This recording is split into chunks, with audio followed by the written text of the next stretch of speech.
Big story on India Sense this week. Well, viewers, it's been 2 months since President Trump took office, and as things stand, the 2 wars that he promised to end in 24 hours are still waging. Almost daily, President Trump has said that had he been the president, these wars, particularly the Russia-Ukraine war, would not even have started.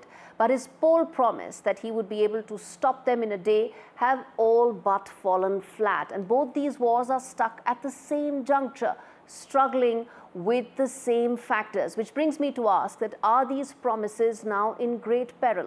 Take the war in Middle East. The first phase of ceasefire that was brokered by America was, well, simpler to put into motion. Israel released Palestinian convicts in exchange for the hostages that were kidnapped by Hamas since October 2023. And at the end, well, because it did not require both sides to give up anything, but it's the second phase that requires both sides to give up to be able to move towards peace, which is why negotiations are tougher.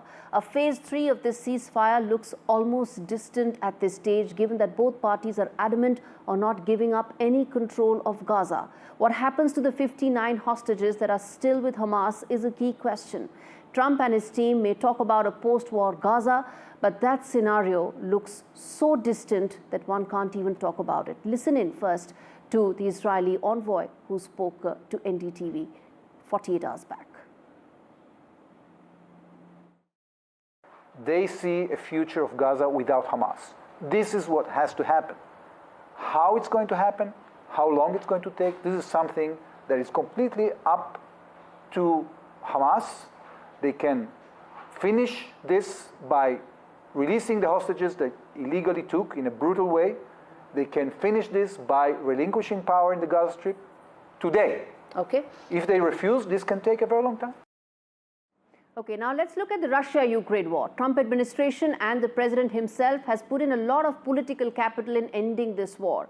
But what's on the table is a very limited ceasefire with just a halt on attacks on energy infrastructure. And that has also become now part of the deal which suits America. Listen in to what the White House spokesperson said on this. We come back and then tell you exactly how it's stuck in exactly the same way like the Israel war.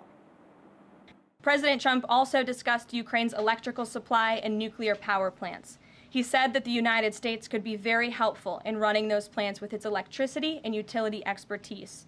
American ownership of those plants would be the best protection for that infrastructure and support for Ukrainian energy infrastructure. Now we have moved beyond the economic minerals deal. We are at a place of peace. We're at a partial ceasefire, and we're moving towards a full ceasefire and a long-standing peace in this conflict. And that's great news for the American public. Now, the fact that hostilities will be reduced is a positive outcome, but will this lead to a larger and long-term peace settlement is uncertain, because just like Gaza, phase 1 is palatable to both sides, but the negotiations will now get tricky beyond here. Russia wants to only speak to the US. The tweets by Dmitry Medvedev, the man who probably best represents Russian view, is very clear. The Russian readout also mentions the word bilateral, referring to US and Russia. There's no Ukraine anywhere in the picture for Russians. But that's just part of the problem. The real problem is the prospect of making both sides give up some concessions and make some concessions for peace.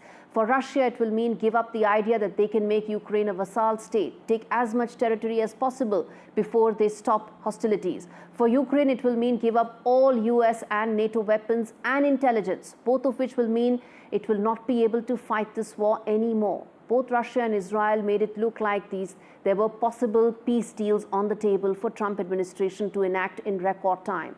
But reality of governance is such that what's really on the table are brief windows of peace.